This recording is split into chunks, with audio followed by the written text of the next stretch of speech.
Hi friends, it's Dara. This is Dear Hallmark, and we are going to talk about some Hallmark movies and mystery stuff today.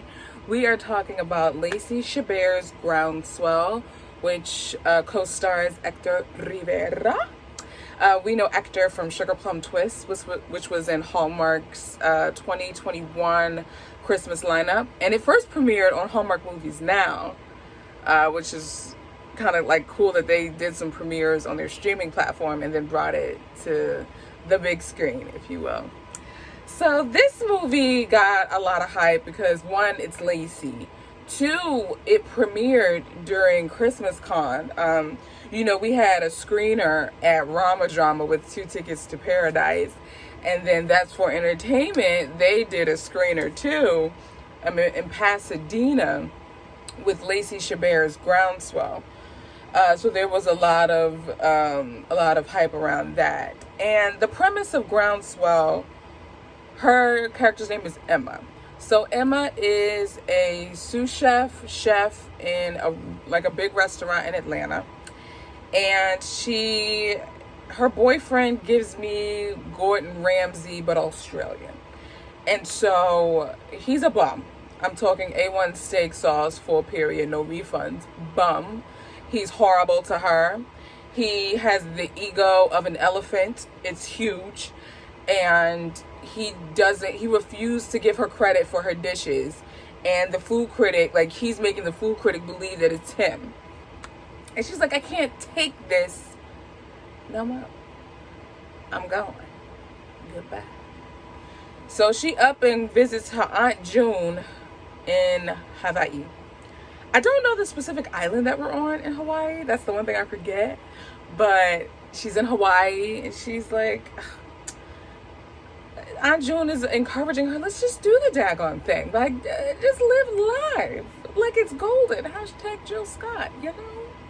So simultaneously, while she's trying to, woo-saw while she's in Hawaii, Hector Rivera's character, Ben, his brother, is just like, sir, I need you to do something because you're around here, you're sleeping in the restaurant, what's going on?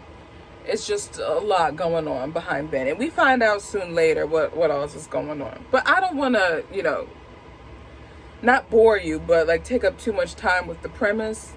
So in any event, she begins to take surf lessons. He's the surf instructor. They begin to grow closer together as they inspire one another to really pursue their dreams, but also as they become vulnerable with one another about their past hurts and how they confide in one another with their past hurts.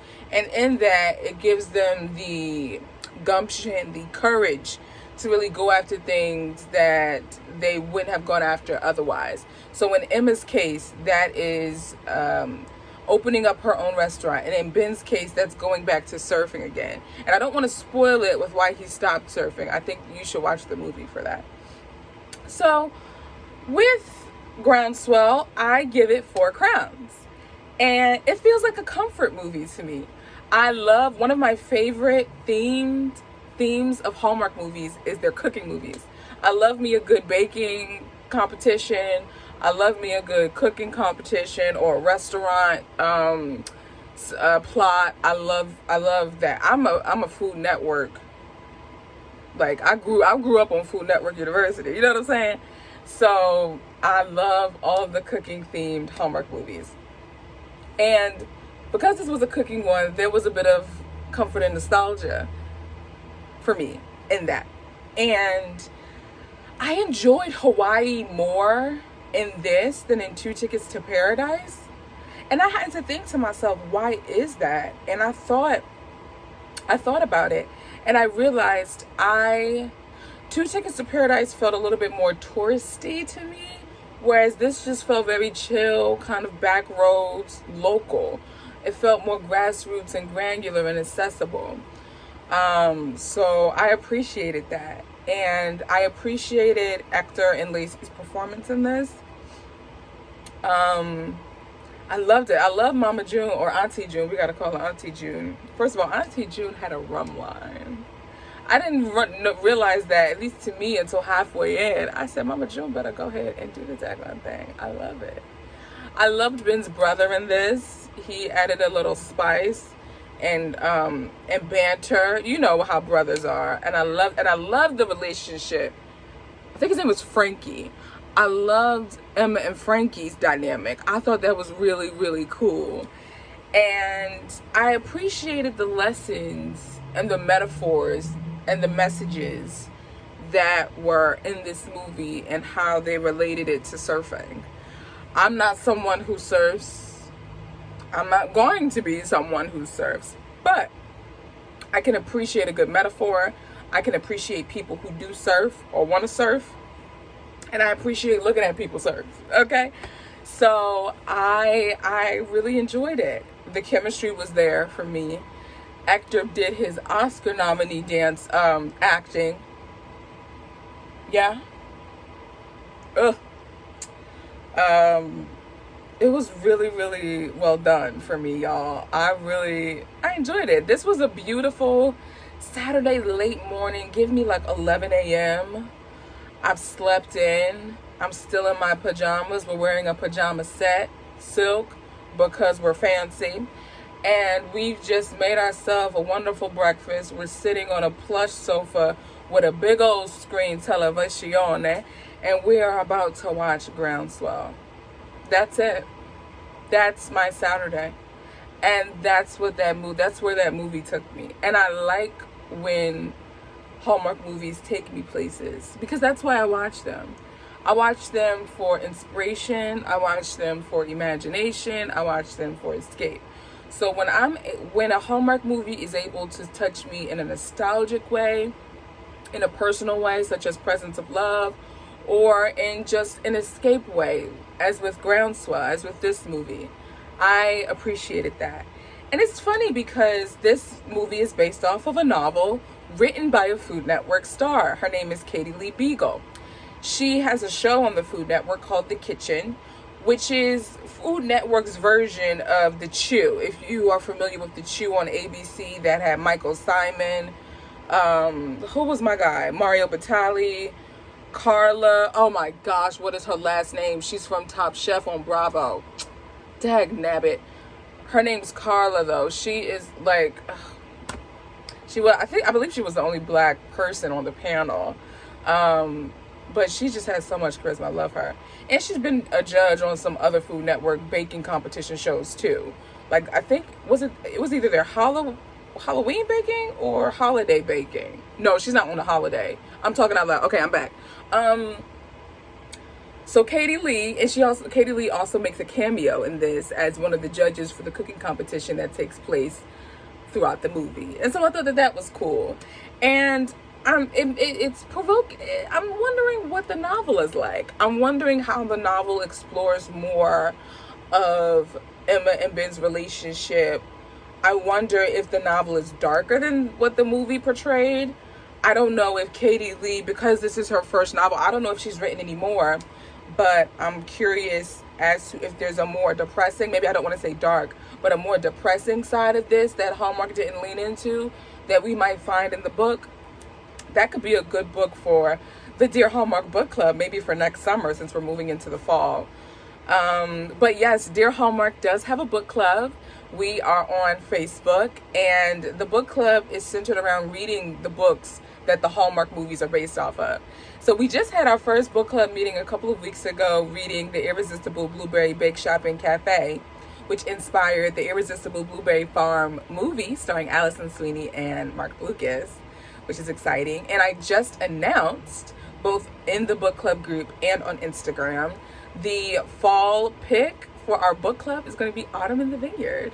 And I'm really excited about that. I did hear it was a little spicy, so we might have to fast forward some pages. It's probably about 3 jalapeno peppers, maybe 2 habaneros.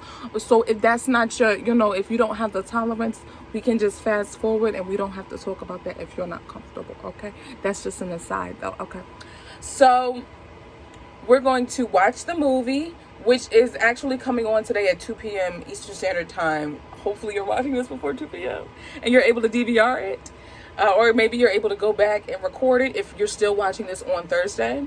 But it's also on Hallmark Movies now if you have the streaming platform. I have the streaming platform on Amazon Prime, and then I consume all of my other Hallmark content through Friendly TV. But it's on Hallmark Movies now, the movie, and the movie's coming on today, 2 p.m. So you can refresh your mind with that, and then we're going to read the book, and then we're going to talk about what we liked in the book, what we liked in the movie, how the movie compares to the book. What are some things we liked more in the book than the movie? What are some things we liked more in the movie than the book? So, needless to say, my name is Dara. This is Dear Hallmark. Be sure to follow on Instagram. Be sure to like the Facebook page and join the book club group. I'm going to leave a link here in the description box. And if you haven't already, hit that notification bell, hit the like button, and subscribe. It's free $99. If you're into Hallmark movies like I am and you need someone to just chop it up with, I'm your girl. I'm your friend. Let's talk about it in the comments and on Instagram and on the podcast. That's right, the girl has a podcast. In the Dear Hallmark podcast, I take a space to kind of elaborate more on my thoughts. You'll get some more in-depth analysis and analysis on the movies and what I thought. So also today you'll hear my thoughts on some more elaborated thoughts on Dating the Delaney's as well as Groundswell.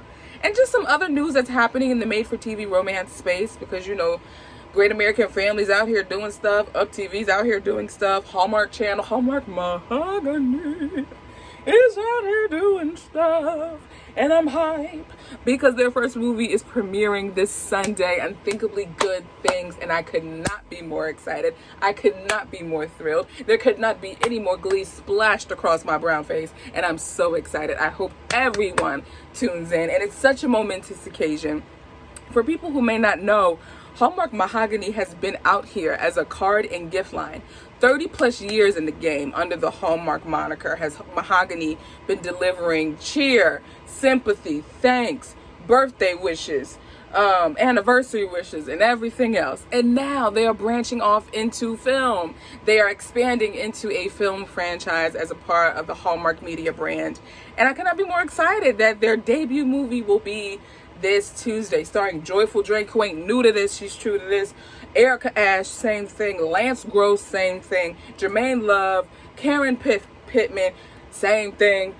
Terry J. Vaughn, director, same thing. She's been in the game, let me tell you, both actor and director. So, my goodness. Okay, let me calm down. Sorry. Well, you guys, that's all I have to say for Groundswell. Let me know what you thought in the comments. And on the podcast, you could leave me a voice message. That's right. You can leave, it's like voicemail, literally. You can leave me a voice message and it'll take you to a page where you're able to leave 60 seconds worth of your thoughts. And then I can play it on the podcast. So, and I talk a little bit, last week's podcast episode where I reviewed Romance and Style and The Journey Ahead, I kind of give my thoughts on the little side comments I've been seeing about the Mahogany movie that people have been putting on Facebook and Instagram. So be sure to check out that podcast episode. I'll link that in the description box as well. This is my third close. I'm sorry, you guys. My name is Dara. This is Dear Hallmark. I'll talk to you guys in the next video.